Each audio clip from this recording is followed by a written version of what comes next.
8 ans après avoir abrité la dernière rencontre qualificative des Verts et Blancs pour le mondial de 1982 contre le Nigeria, Constantine retrouvaille avec son équipe, mais cette fois face à l'Égypte pour le mondial italien. Pendant une semaine, des cortèges de supporters ont sillonné la ville sans relâche. Chacun des deux entraînements quotidiens de la formation algérienne était suivi par des milliers de supporters, avec une formidable apothéose. Le vendredi précédant la rencontre, jour de repos pour les musulmans, ils étaient plus de 40 000 à suivre l'entraînement de leurs favoris. Et pour cause, ici l'Égypte en connaît, le résultat final de ce match aller ne faisait aucun doute.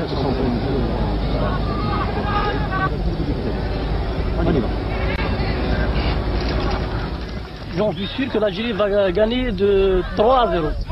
Le score 3-0. 3-0. 3-1 ou 3-0. Optimisme beaucoup plus nuancé de la part des joueurs algériens, conscients de la valeur de l'adversaire. Un match capital et mettre tout de notre côté et gagner à tout prix, c'est tout. Il faut pas confondre vitesse et précipitation aussi. Il ne faut pas prendre le but à la maison. Il faut gagner.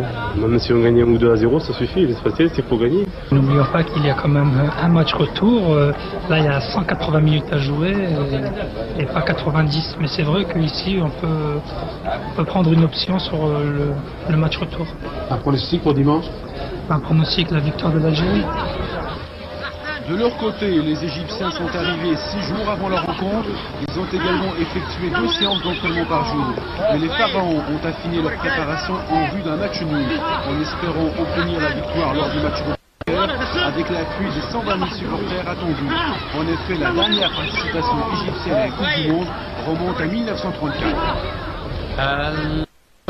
Cette rencontre face à l'Algérie revêt une importance particulière. C'est l'avant-dernière étape du tour Rome.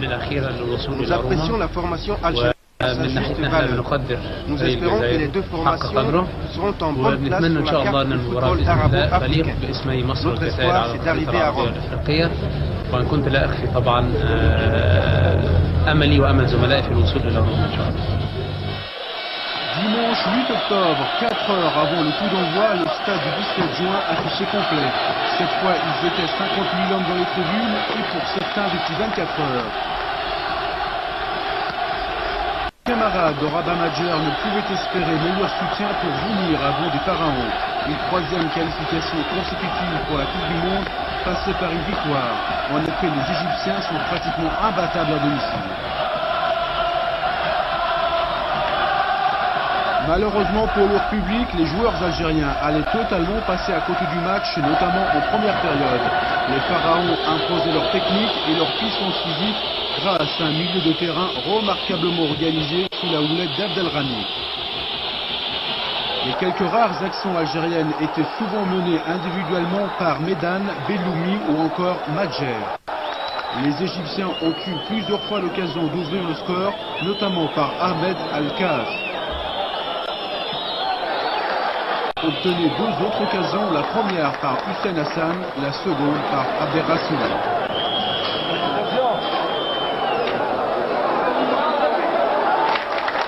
0-0 à la mi-temps, l'Algérie sauvée. En seconde période, les Verts et Blancs se reprenaient légèrement, notamment par le tandem Ferraoui-Oudjani. L'arrivée de la pluie a tout de même permis à Oudjani d'expédier la balle sur la transversale. Les Égyptiens ont réussi à monopoliser le ballon jusqu'à la fin du match. Résultat final, Algérie, Égypte 0.